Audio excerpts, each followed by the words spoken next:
This is Join Us in France, episode 360.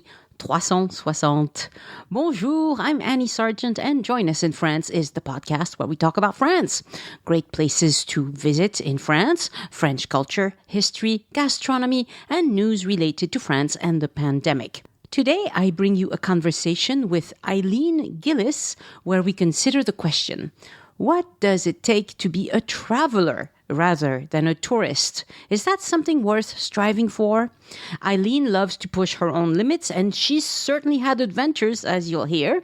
Travel does take us out of our comfort zone, and that might be where being a traveler starts. Not staying in the comfort zone.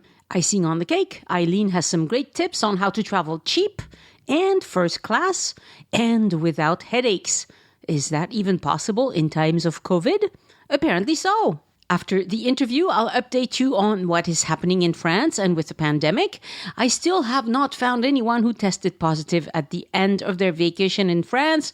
I'm still looking, but so far, not a one. If you like what we do here at Join Us in France, consider supporting us by visiting joinusinfrance.com/boutique to check out my cookbook, Join Us at the Table, my Paris tours on the Voice Map app. By the way, podcast listeners get a discount if they buy from the boutique instead of buying from the app directly. And my very popular itinerary review service where I help you craft the best vacation in France specifically for you. I'll be turning off the purchase page for itinerary reviews between November 15th and December 26th because I need a winter break. Those of you who have already bought an itinerary review will be able to schedule it until December 9th and then no more until January 5th. But the podcast will keep going at the normal Sunday 6 p.m. Paris time release. Ooh, and check out the Join Us in France Facebook page on your phone. There is now a podcast tab, and you can stream the episodes directly from Facebook. Again, that's only on the Facebook page, not the group, and only on mobile. And it makes it really easy to share a specific episode of the podcast with anyone you're connected with on Facebook because you can see all of them in one big list with nothing else, coming in the middle. It's all in order. There are some things that I don't like about Facebook, but I have to acknowledge the fact that they are trying to make it easier to share podcasts. And, that's always a good thing in my book. Follow Addicted to France on Instagram to see Eileen's photos. I'll post them this week. And the best way to stay in touch with me and with the podcast is to sign up for the newsletter at joinusinfrance.com/newsletter. Not sure what I'll write about next. Maybe my long weekend in Paris with my fashionista sister. More about that later.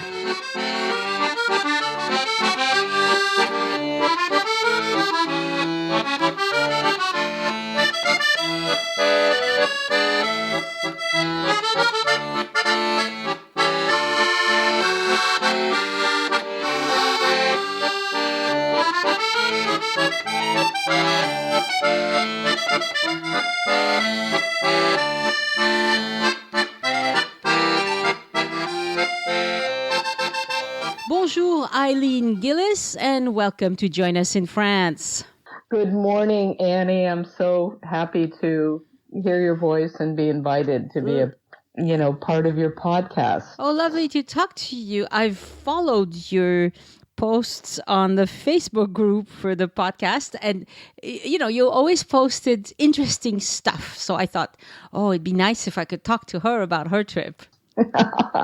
Thank you. Well, my trip was guided a lot by your podcast and your Facebook page because, traveling is anxiety provoking too. And so Sure. Everybody was there. Yeah, especially in these times.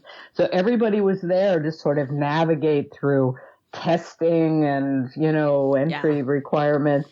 But then it became that everybody really shared, the excitement of being there. And I felt very connected in to be able to share things with people with humor and, it made traveling a little less lonely too. So that's right. So it was fun. So when did you take this trip? I think I left I always leave a day early and stay in a hotel in LA. So I left on the 21st. No, I left on, I think the 11th, and I came back on the 23rd of September. Okay, so it was a brief kind of stint over to France. Right. Was it just France? Just Paris. Okay. All right. So today you were by yourself. Sorry. You were by yourself, Yes. right? Yeah. Yes, okay. I was. Okay. Yes. So today we're going to talk about your trips to France and give tips for those of us who would rather be a traveler than a tourist, because there are a lot of things that it's kind of the mindset is different, isn't it? Yes, I think so. And I think there's a book, I think it's Edmund Wilson or something, about being a flaneur. I'm not sure of my flaneur, pronunciation. yes. Flaneur, Yeah. which is the wanderer. Just the word is just so wonderful about just immersing yourself, not worrying about getting lost. Right. And I think that became, when I read that, my image of that's how I liked to be. Right. Because especially with a city like Paris or country, taking in so much that you just want to be a blank slate, take it in, but then be a part of and not stick out too much. Yeah.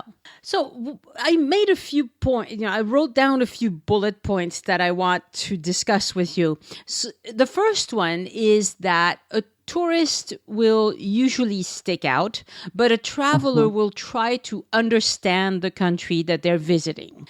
Yes. Do you think that's how you see it? I think so, very much. Another phrase that I heard was sometimes people go to Paris, for example, and treat it like a Disneyland.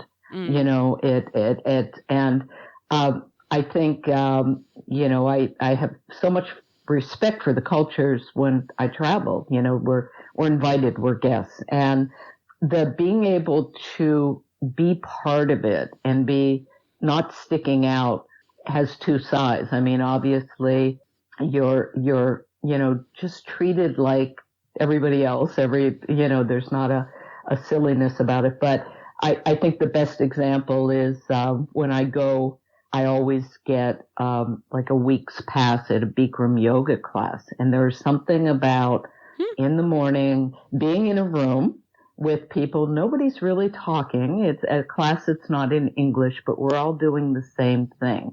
And our energy, sort of vibrates in a class with like 106-degree temperature or something. But you feel each other's energy. You get grounded. You give some of your energy back. And then you go about your day and you have that in you. And just getting on a bicycle from my, apartment and being able to kind of just ride down to the class and do that. And it doesn't involve much interaction of actual talking, but it feels like being a part of and starting your day by being a part of rather than feeling awkward and, looking at something like it's a zoo. So how do you find such classes? I think I'm a real traveler geek on internet, especially because I think I mentioned to you that my first trip was 1984 on a bicycle going across from southern France up to Paris. No internet, no, no apps, my ATM card got caught up, cut off. And and once you do something like that, you're never afraid again, really, but, so I'm a researcher, that's what I do really well. I'm a lawyer too. And, my thing is I love being on internet, being that connected through apps and Facebook and Yahoo and YouTube and all these amazing resources now to find things. And so I'm constantly kind of reading about traveling. It's my way of kind of getting away from my dull routine. So I like to do certain things and I want to do them there in that experience. One of the things is I'm very physically active. I'm 65, but I've always been an athlete or a practitioner of like martial arts and yoga and different things. Mm-hmm. I even train in the Philippines in martial arts every year with the folks from California that I train with here. So I will look at Yahoo. I'll look at YouTube. I'll follow people's blogs where they are in those countries doing different things. Mm-hmm. And so, for example, I did find this speak room class school years ago. So every time I go back to Paris, I always get a week's pass. So I know that. And when I ran out of that, and I love Bikram yoga, it's a chance for a change up for me, especially after traveling. And so when my week pass was up, I re-looked again. There must be a Muay Thai martial arts class somewhere in Paris. And I hadn't found it before. And then, boom, I went on Yelp, right? And, they've got ratings for things. And there was a gym, Sardosky, Muay Thai gym. And it was just that kind of gritty sort of, actually opened by a guy and run by him. He has 3, one in Bangkok where I'm going in March and 2 there, that was a champion in Thailand, one of the few non-Thai champions. And he's a promoter in Thailand, and they don't let non-Thai people be promoters there, but he's French. And I think he's Armenian or Ukrainian. His mother was a single mom. His dad died early. From Ukraine. And he was, he's good. And his gym was going to be traditional Thai, very good. So, I found it. It was kind of this sign plastered over a boulangerie sign in I think the 18th arrondissement. And, I just came in. I'm a 65-year-old woman that came into a class with 6'5" guys, that were, and I know Muay Thai gyms, they look at you like, oh my God, is she going to die or am I going to break her? And then they realize, no, she loves this art. She's been doing this for a long time, and, let's just have her blend in. You can do it, yeah. You can do it. And what an experience. Now I have tried for 10 years to study French, and I can't learn it. Part of it's my hearing impairment, maybe. So it was a class and, nobody's speaking English, but for me, I have to be uncomfortable and just go ahead and do it and let the energy pick me up. And, that class I met the guy ran the class. He's amazing. He actually said to me, took me aside. He said, you have the quality of humility. I was like, what are you talking about? You mean I'm like self-effacing or something? And he kept looking at me, and I looked it up later, and that meant, that you don't think you're really something, you just think you're part of, right? Yeah. But, they teased me, and it was a 90-minute grueling class, but it's a memory, it's a memory. Well, and that's one of the things I wanted to, that was one of my bullet points is, does speaking the language matter that much? This is something that people ask all the time. And I think it doesn't matter as much as you think. But in France, you must force yourself to say bonjour before you ask any questions or say anything else. That's like a show of respect. And you must try whatever French you know, and be patient with French people's hesitant English at times. And you must also put up with some people who will correct your French. Some people do that a lot, and some people never do that. But that's how it's going to be. But if you're kind of open to the experience of being in a bath full of French around you, it'll work out, I think. I totally agree. I mean, first of all, if you don't speak French, it doesn't really matter. It's okay. You're still going to, at least if I were somebody who I would feel very comfortable. It's okay. It's okay. But that said, for me, I told you I had done that trip in 1984 on a bicycle by myself, up through mountains, crazy trip, camping, backpacking from Aix-en-Provence to Paris, which is very long. It's a long way, yes. It's a long way. It was, being young and just, let's draw a straight line. Let's do it. So I went through, I know. I went through amazing towns and places, and it was very cold, so I had a slicker on. I was bundled up. Everybody thought I was a boy because what would a girl be doing this, right? Yeah. So I'd go through towns, and people wanted, it was this, they wanted to talk to me, and I wanted to talk to them. Right. And we couldn't. And so that was a piece of the experience that I brought back. It was so amazing. And I thought, oh, Eileen, it's kind of disrespectful to, not only disrespectful, but, try to learn this language, to go back and do this, And so I did, and I'm one of those people who can't learn languages. I just, I have right. my French teacher lived with me even, and she looked at me one day and she said, my worst students are lawyers and doctors. I was, okay. So I went to classes for 10 years. And so, for example, this time I could read and more, and that was helpful.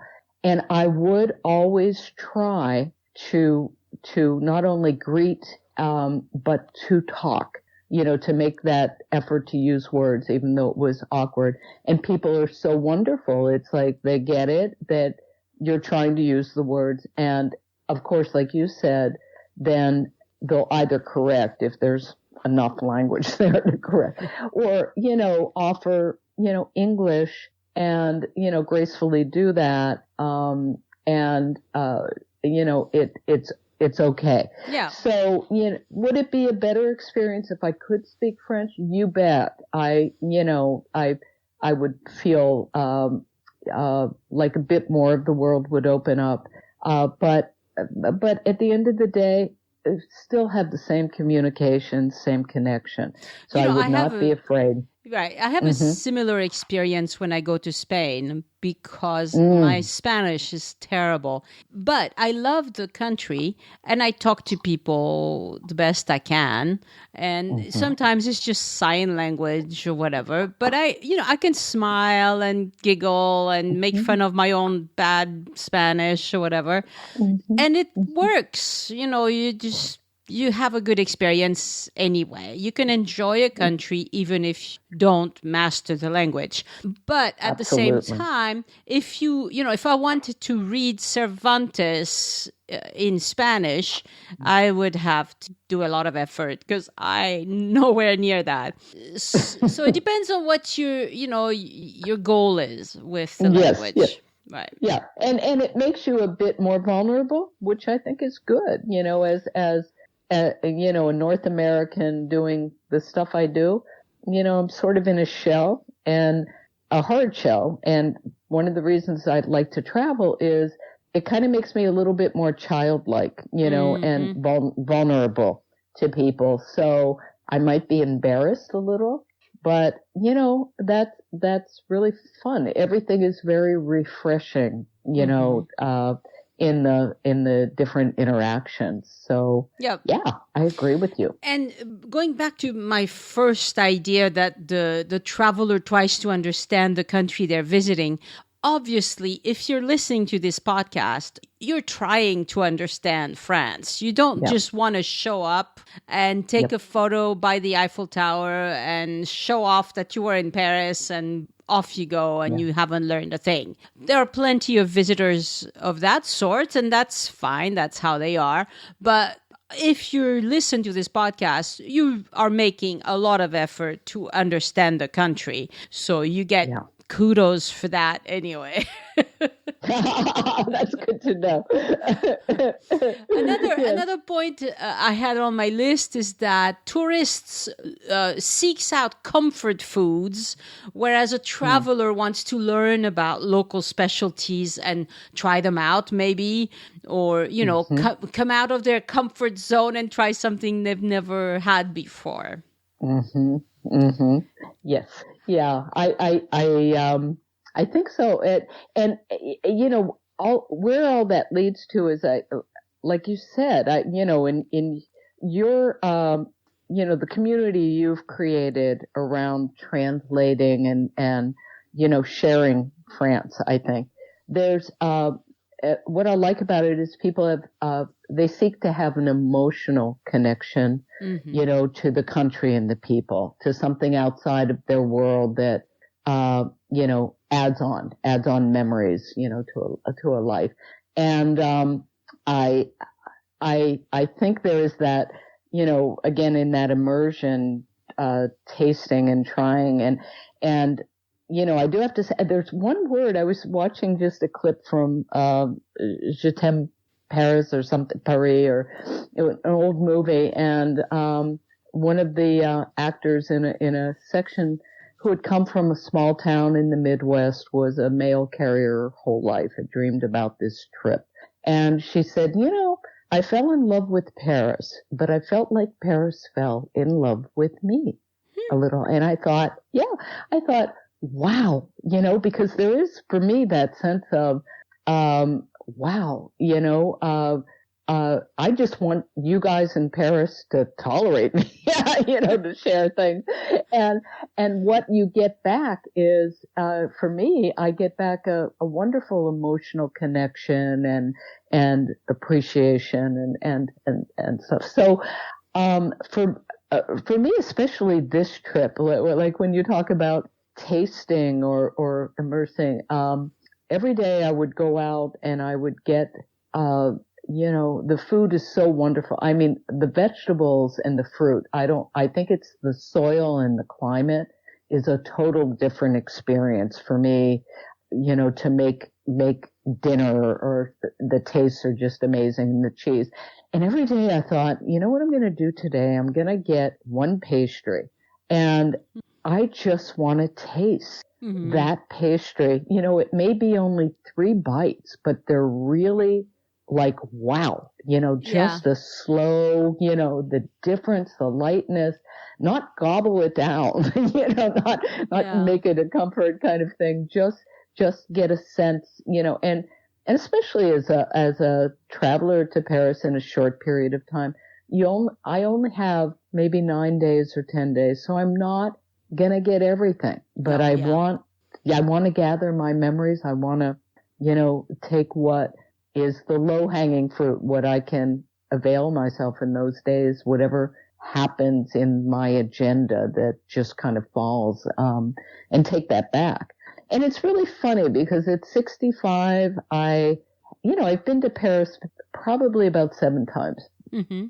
And I look back at my memories and I've gathered so many memories from those trips, but I can't remember most of them. I can barely, you get old, but they somehow each builds and going back this time, you feel more apart and more, easy to navigate, more comfortable. So I think a lot of it is, I have to say every time I want to do something, I'm kind of afraid of it. Like I'm kind of afraid to go to that martial arts class.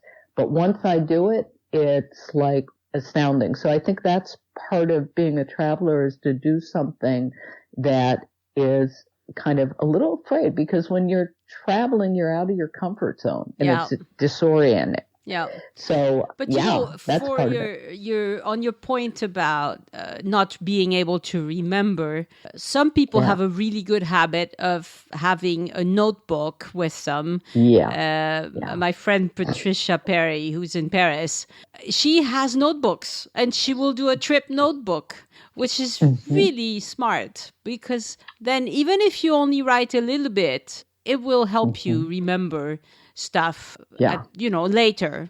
And if you take back that Paris notebook, on your next trip, I think that will enrich the experience.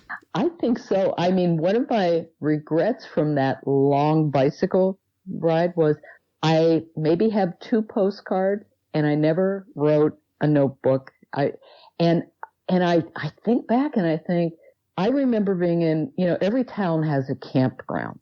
Mm-hmm. Every town, right? And I remember, and so you end up in these amazing places. And I was in the campground in Lyon above the whole city. Mm. And I remember looking out and seeing this amazing thing. And I'll go back and I'll think, was that the city? I mean, there was, or Marseille, or Montpellier, going up that mountain and then going straight down.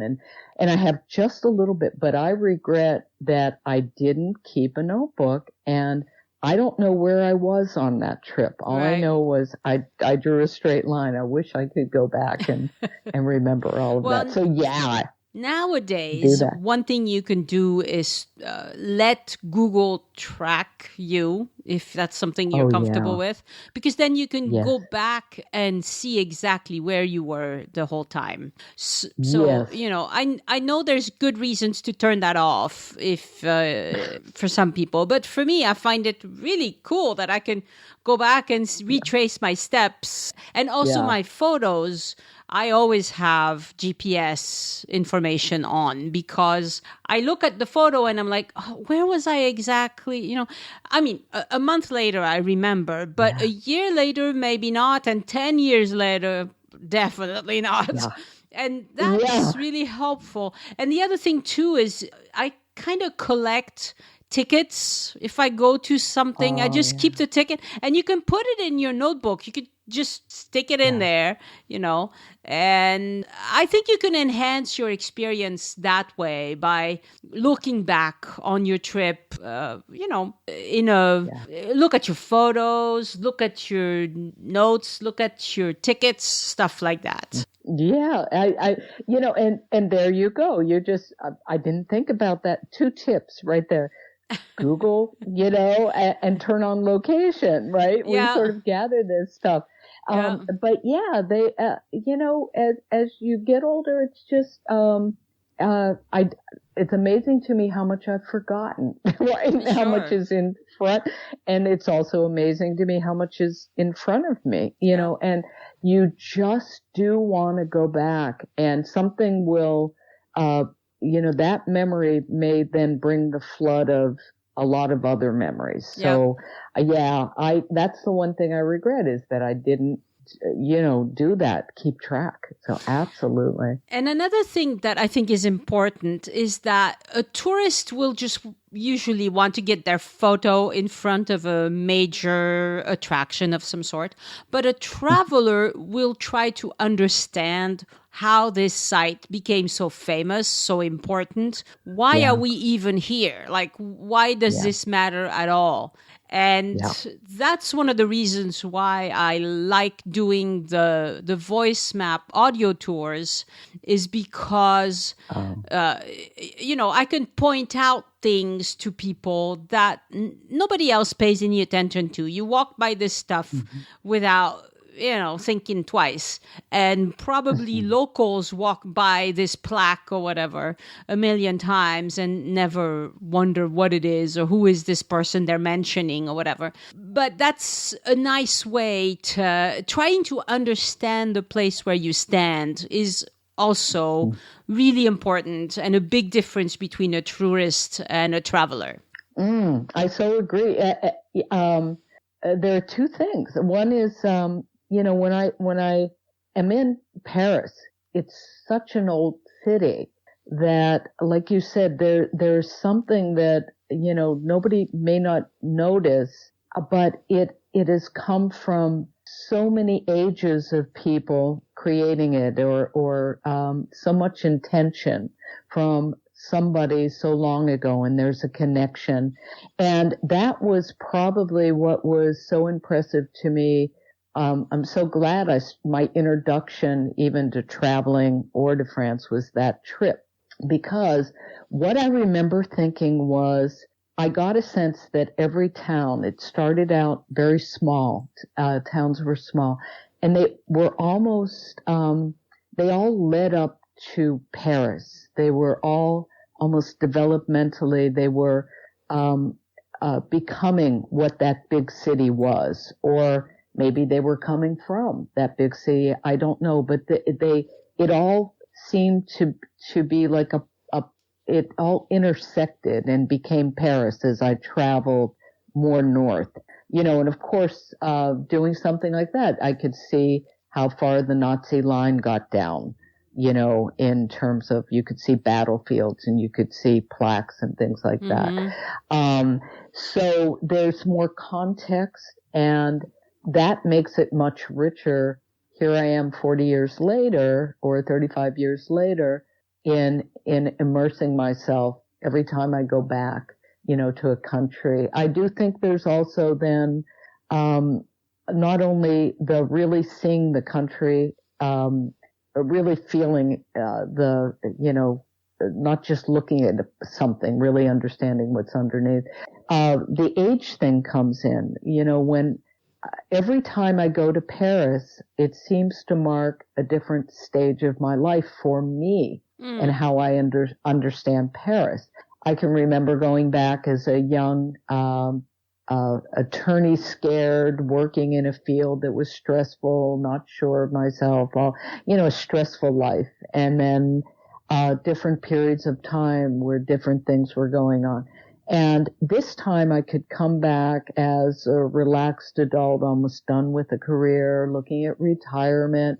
I'm pretty happy with myself. How do I see the city? I see the city from that perspective this time of, much more relaxed. Who cares if you're a silly 65-year-old girl showing up at a Muay Thai class? I mean, it's just that, whatever pride I've had, or worry about, So there's that intersection of traveling and age and how it changes and how something becomes you, and you leave a part of yourself there and take away a part of yourself. Yeah.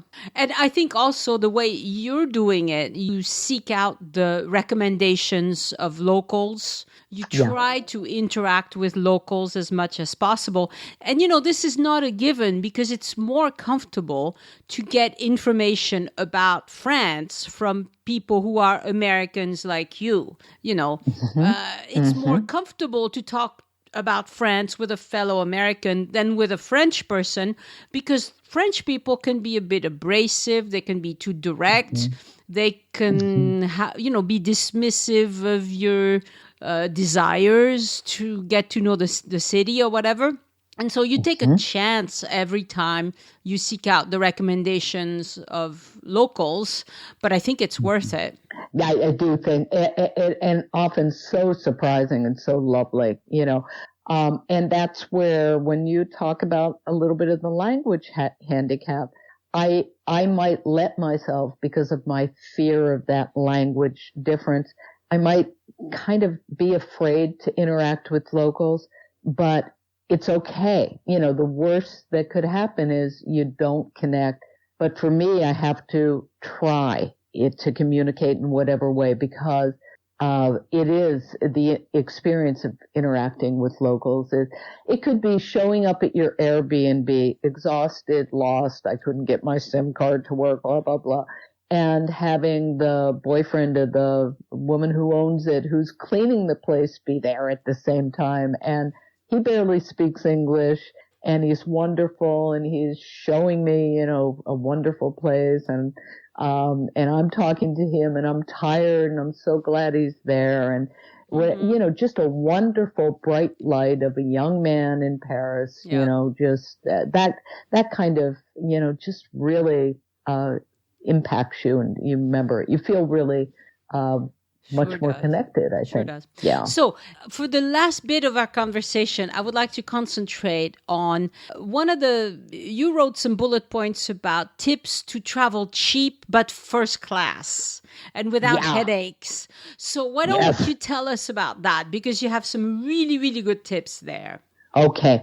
So first of all, timing. You really have to smell look at the tea leaves. When things happen in the world, that's the time to buy. Buy your tickets, buy your, hotel or Airbnb. So and it's also kind of respectful, right? Like I remember when the terrible bombing happened in Paris, and I immediately bought plane tickets to go because the price went down. People were afraid to travel there. And I thought it was, respectful to then show up, and bring, tourist money. Yeah. And same thing with COVID on this trip. As soon as COVID hit in March, not last year, but the year before, that's when I bought my ticket, and I had a $500 round trip ticket. Wow. So and I rolled it over, right? My Airbnb I was $80 a night, luxurious. It's now $170 a night. Of course. So there's, that kind of thing. I constantly look at like Google Flights and all the flight trackers to compare prices.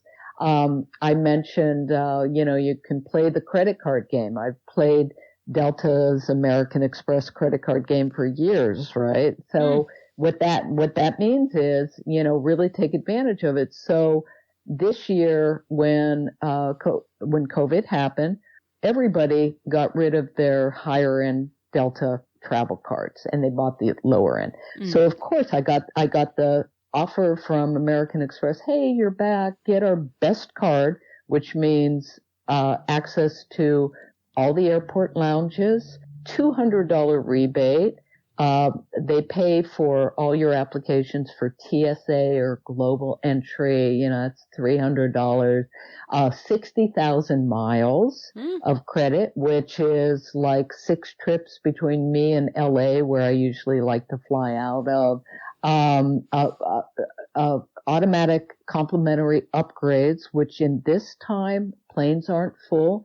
So I was getting first class. I've been getting first class upgrades on the shorter trips and any Delta flight. So doing that. So I think I paid $600 for the year for that, all of that. And if you're in a Delta Sky Club, instead of eating at an airport, maybe 10 times during the year when you travel, that's a lot. So there are all those things, Airbnb, and then like Yelp or Google or Yelp and those kinds of rating things, you're just constantly comparing.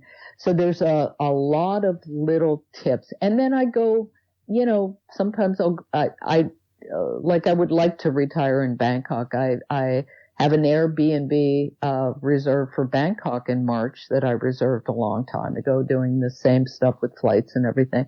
It's $17 a night. It's a upscale condo in Bangkok, so it's kind of the areas, and the timing, because I remember my first trip to France was something like $1,200 for a round trip ticket. So, So, of course, if we had more time, there's a million tips, but it's that in and out sort of, knowing your timing and using now all the internet tools to figure out, how to really do it. And like, coming back, one last one was, in these trips where the, airplanes are not full, do not be afraid to buy that like extra $49 or $79 extra room row, a seat to upgrade. And really then look at those seat maps, both when you book or a little bit before. And if you see a row of 4 that is empty, put yourself there. Right. And then invariably, coming back or going, you're going to have like 4 empty seats, and they're protected because you've paid for that upgrade, so the stewardess is not going to let somebody from the back come up and, take the rest of your space. They'll kick them out. So little things like that, little luxuries, go to a hotel, do hot wire or something like that. Let them do their special price. They pick the hotel. You know which 3 of them that you possibly will get. They have a picture. Look at internet, compare the picture. You can figure out which hotel. Go the day before and stay the night after, because, you get to relax in a hotel, feel luxurious, use a gym, take your trip. And when you come back and you're really tired, just like I come into LA, I just go to the airport hotel, the Hilton or something like that, and just stay there. Don't try to catch that next flight. I see. Okay. Yeah. Yeah. So stay domestically before you get on the international flight. Okay, I see what you mean. Yeah. Do something to make yourself, it's not a lot of money, but make yourself feel like you're first class. Right. Because the stress is, and, just little things like when you get there, like I noticed this time, it might be jet lag. Treat yourself well. Stay in bed. Like I was really jet lagged for 2 days this time, and I thought I would never get out of bed. So it's accommodate. Hard. Yeah. It's one reason why it's a great luxury to be able to stay longer, take fewer trips, but stay longer, which once you're retired, you'll be able to do, because it's just so grueling to come to Europe for a week and back, and then try to be back at work the next day. Yes. Yeah, it's crazy. I know. I'm lucky with, I work for the state now, so I have all this time accumulated. And when I go to Bangkok this year, that trip is very, that trip there in Thailand is, it's like 35 hours altogether. So I've taken for me a huge chunk of time, and it's almost 2.5 weeks because of that. You mentioned also rental bikes versus Velib in Paris. Yes. Tell me what you think about that. Yes, Velib used to be great. You could buy a tourist pass for a month, and then every time you would have a little PIN number. You could go get a bike and just, it worked super smoothly. Yeah. Well, apparently some company has bought out Velib, and even the people in Paris will tell you it just doesn't work unless you live there. So I tried to use my American credit card here to buy a pass this year, and it just wasn't working. Huh. So then I went on Yelp, and again, there's a wonderful bike shop in the Marais, and they have, probably 30 bikes that they rent out, and nobody's renting them right now, so they're all in great shape and ready.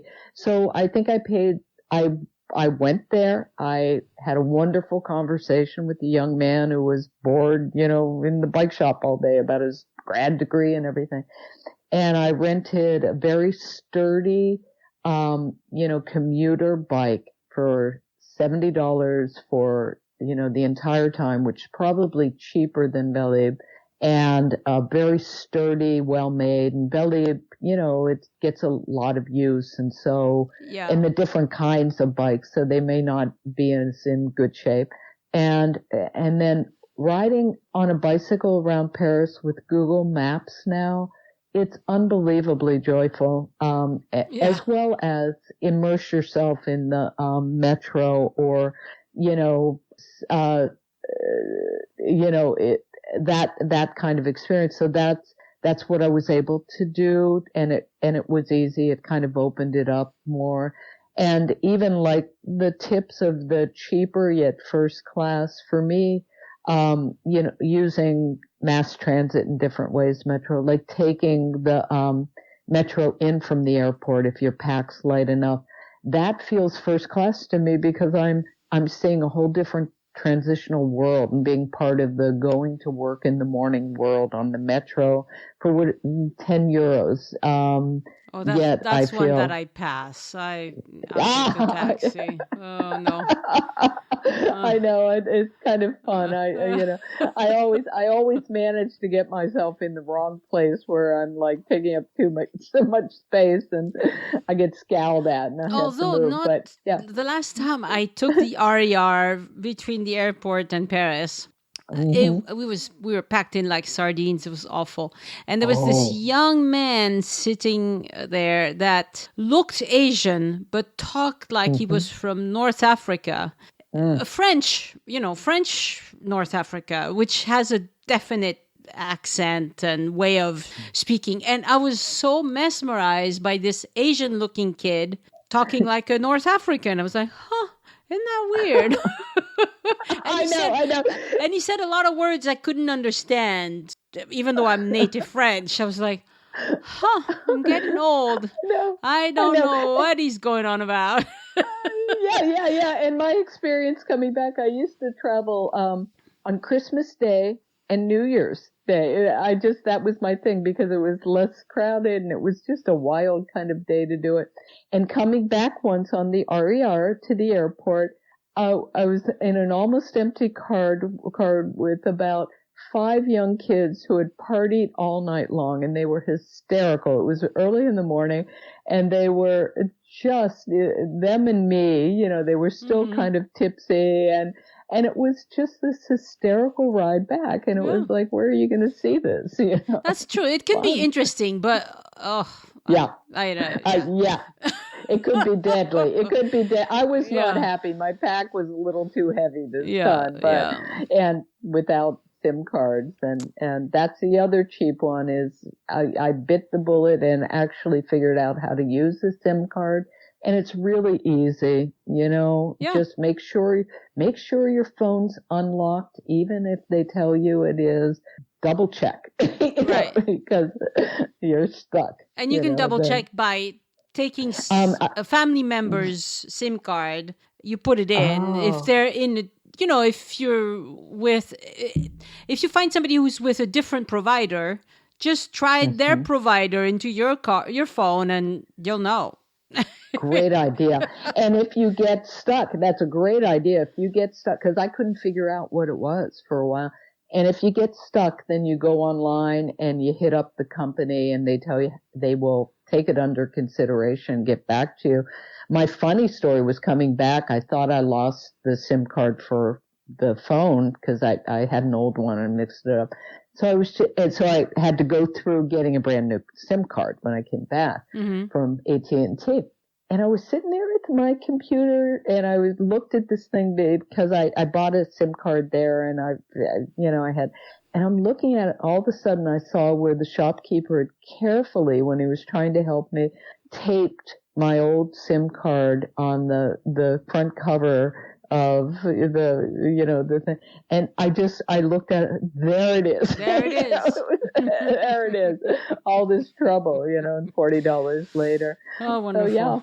All right. Yeah. Well, we've been talking quite a long time, but thank you so much for all of your insights, and your notes are really interesting as well. So I will, for anybody who goes to see the show notes, you will see a button that says guest notes. And that's the stuff that Eileen sent me. And there's a bunch of things we didn't get to discuss, but that's always how it goes. People always prepare too much, over-prepared. And I promise I will send you, I have some more pictures. As you know, I named my bike Dolores, so we have many pictures of, with Dolores. Of Dolores and me. Dolores, rolled up to the dinner table to have an evening meal. Oh, but you do have to tell me about, you sent me a photo of a guillotine. Where did you see the guillotine? Yes. That was, again, finding interesting museums online. The prefecture police, the police museum. Oui. Yes. Yeah. So, if you want to see the real thing, it's right there. And the history. Yes, they don't. In France, museums do not display guillotines almost anywhere. Like this is a big no-no. Okay, this is like we have a historical scar still from overuse of the guillotine. And so they won't show it anywhere. So it's really unusual to see one. Oh my gosh. And that's it. And because I mean, the museum is in a big police station. You go in through, where people are, and they've saved lots of other, weapons of destruction from serial killers and everything. They have their whole vault of that. I know. So probably, that's their particular obsession. I think to have those displays. So yeah, it's there. It's those are there. It's interesting. And there's enough English written that you can understand a lot of it. But it is interesting. Well, how did you get a police force? Where did it start? Well, royalty was starting to feel a little unsafe. So they created one for themselves, and then it spread out, and here you have modern DNA and that whole progression. So that was an interesting place. Excellent. Very good recommendation. Thank you so much, Eileen, and happy trips wherever you're planning to go next, and hopefully you'll come back to France. I think you will eventually, right? Yeah. I have to check in with myself at 75. That's a promise. I'll see who I am when I'm there at that stage of my life. Thank you. Excellent. Merci beaucoup. Au revoir. Au revoir. Again, I want to thank my patrons for supporting the show and giving back. Patrons get several exclusive rewards for doing so. You can see them at patreon.com/join us. Patreon. Join us, no spaces or dashes. Thank you to all of you for supporting the show. Some of you for many years now. You are fantastic. And a shout out this week to new patrons, Kelly King, Rhonda Johnson, Anne Teresa, and Ellen Somerville. Thank you so much for becoming patrons and making this podcast possible.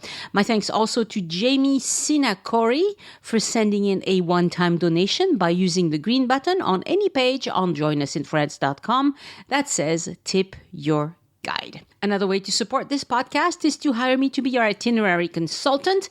I'm pretty booked up until the end of the year, but if you're planning a trip next year, I'll be really happy to talk to you about your trip and give you my personal suggestions to make it better. Go to joinusinfrance.com/boutique to check that out. For my personal update, next weekend is a 3-day weekend in France, so my husband and I will be going to visit Périgueux in the Dordogne. We booked a lovely B&B and hope for good weather.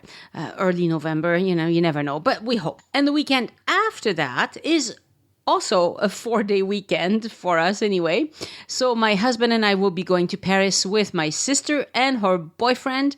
I'll be tour guide for French people for a change. My sister went to Paris for 3 days for the first time in forever. That was just a few weeks back. I had made her an itinerary and they had a great time. But being a genuine fashionista, her favorite thing was La Samaritaine. She said Paris is the only way to go when clothes shopping and shoe shopping. She's now absolutely turned off by the poor offering in Toulouse compared to Paris.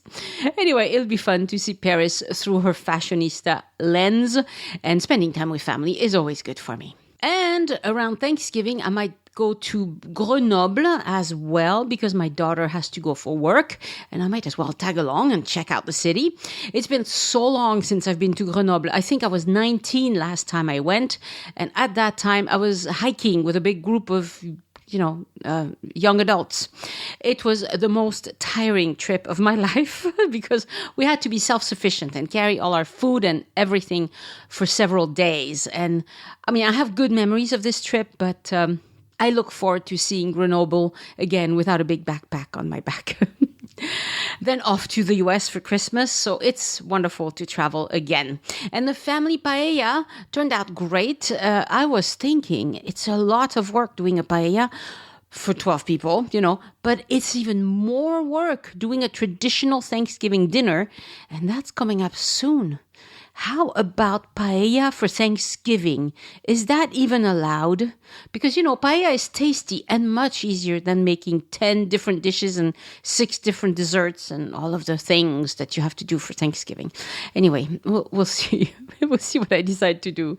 I slacked off the last year because of COVID, and now I'm like, oh, do I really want to do that again? Oh. It's been years since I've asked for iTunes review, but I would like to do that this week because there's a yearly podcast convention in Paris. It just took place. I've not attended. I might go one of these years, but they put together a map of the best podcasts in France. Now, to get on that map, I need 1,000 iTunes reviews. So I looked and I only had 623. Too bad, so sad. But I asked the Facebook group and 175 of you responded already. And I can already see 102 new reviews on iTunes. Thank you so much. It takes a few days to see your review appear because there's a human that makes sure it's legit. But lots of them are already showing up. Thank you and keep them coming. I may get on that map after all. It's silly, but it's fun. And it's so, so nice to read your reviews. I have the best listeners. Many of you say it feels like me and Elise are your friends in France. And that's really sweet to hear. And it's pretty clear that we have friends all over the world as well, which is wonderful. And, sure, a couple of reviewers don't like me very much, but such is life. The vast majority of you are so, so nice, and it made my day reading them all. Thank you. Whenever I need a little emotional pickup, I may just read my reviews on iTunes and remember that deciding to start a podcast about France was right for me. I've learned a lot. There was a lot I didn't know at the beginning, and those of you who go back and suffer through the earliest episodes of the podcast are definitely very patient because, I had to learn so much about podcasting, about sound quality, about writing, about creating a community of Francophiles, about France even, because I was just back in France after decades away, and how to talk to you about France. It's been a really good trip for me too, and it gives me lots of excuses to go explore my own country, which was the idea to begin with. This week in French news, we have a slight uptick in COVID cases in France. Nothing too concerning yet, but we're not done with this virus. We're at 49 positive tests per 100,000. We've had much worse. Lots of countries have it much worse than we do right now, but we cannot let down our guard. 86.2% of French people who can get vaccinated, so the people who are eligible over 12, have both doses. 88.4% have had one dose, and presumably they're just waiting until it's time to get their second dose. I'm an optimist, so I'm still rooting for 95% vaccinated by the end of December. Can we move 10% of the French population that's eligible towards vaccination in 10 weeks? Probably not, but it's a worthy goal. So I'll keep repeating it.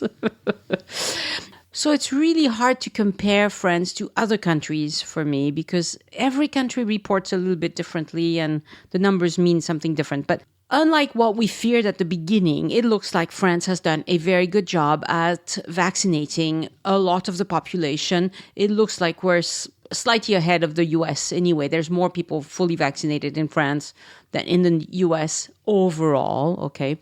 So we're doing okay. And I'm still finding 0 reports of anyone testing positive for COVID at the end of their vacation in France. Not that it couldn't happen, but it doesn't seem to be happening much at all. In France, people over 65 can now get their third dose. It's recommended they do that at the same time as the regular flu shot. And I'll get my flu shot and my third dose as soon as I am eligible, but I have to wait a little bit. I think in America, the third dose is open to anyone, and we're not there yet. Same thing with opening the vaccine to kids over 5. It seems like it's going to happen soon in America, not yet in France. for now anyway. But I keep being cautiously optimistic. Show notes for this episode are on joinusinfrance.com/360, where you can also see Eileen's very interesting guest notes. If you enjoy the show, introduce a friend to the podcast and tell them why you listen. And there's a new way to share the podcast with your Facebook friends from the Facebook mobile app. This only works from your phone. Search Join Us in France, the page, not the group. It's complicated, isn't it?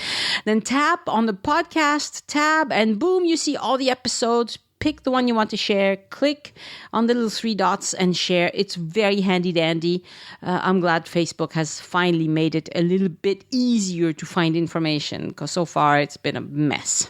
And if you want to share the podcast with a young person who would not be caught dead on Facebook, tell them to look for Join Us in France on Spotify, because we're also there. And if you're in the all Amazon camp, you can ask your smart speaker to play Join Us in France, and it will. Next week on the podcast, another trip report, woohoo, with Brianne Cunningham, who had her wedding anniversary in France very recently. So nice to do trip reports, and it was lovely talking to Brianne. Send questions or feedback to Annie@joinusinfrance.com. Thank you so much for listening, and I hope you join me next time so we can look around France together. Au revoir. The Join Us in France travel podcast is written, hosted, and produced by Annie Sargent and copyright 2021 by Addicted to France. It is released under a Creative Commons Attribution, Non-Commercial, No Derivatives license.